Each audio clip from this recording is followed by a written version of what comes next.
All right, guys, today we're going to talk about economics. Let's go, what? Thanks for joining us on Kids News 9. I'm Bob Tucker. This just in, Ms. Fisher's class is learning about the economics. Here's Susie Walters with the story. Thanks, Bob. Ms. Fisher said the word economics today, and none of her students had any background knowledge of it. Hopefully, by the end of this unit, they'll have a better understanding. Back to you, Bob. We'll track their progress through this unit and find out how they did. That's it for Kids News 9. See ya! So what is economics? Economics is the study of how money and goods are produced, how they are divided up among people, and how they are used. Let's talk about needs and wants first. A need is something that you must have for survival, like air, water, and shelter. A want is something that you would like to have. Let's see an example. Anne, I really want a bike. Do you really need a bike?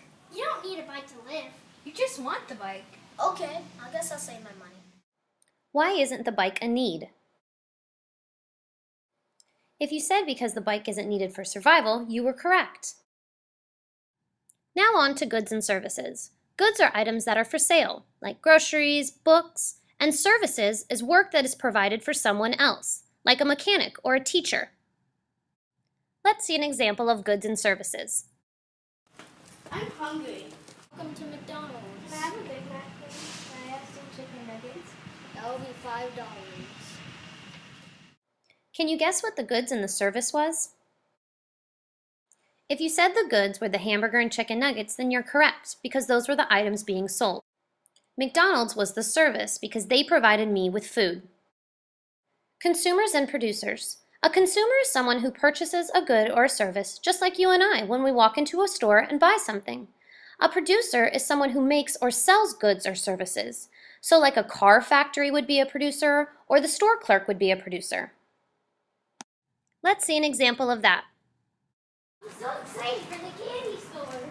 Hi, can I have 2 Smarties, please? Yes, you can.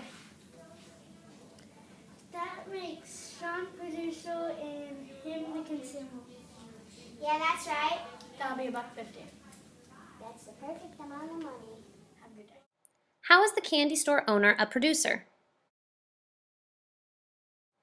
If you said because he's selling the candy, then you're correct. Supply and demand. Supply is the total amount of items available at a store. For example, the amount of groceries on the shelf. And demand is how many people actually want that item. A low supply means that there's not a lot of it left. A low demand means that not a lot of people want it. A high supply means that there's a lot in stock, and a high demand means that a lot of people want it. Let's see supply and demand in action. Hey, I'm so excited to go to this toy store today. Me too. Hi, welcome to Toy Town. Do you have any teddy bears? Sorry, we don't have any teddy bears. We have low supply but high demand. Wow, look at those balls. Yeah, we have high supply but low demand. Which good was in high supply at the toy store? If you said the balls, then you're correct, because there were many still available at the store.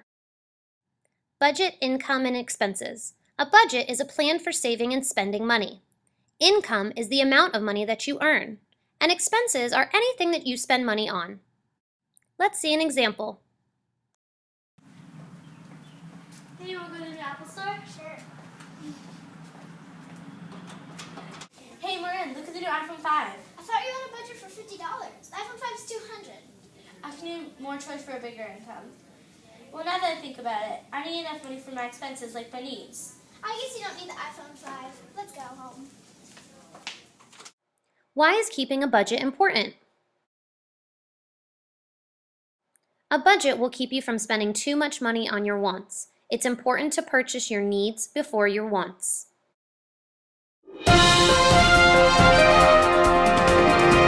For tuning in tonight. Ms. Fisher's class got the concept of economics. Great job, kiddos.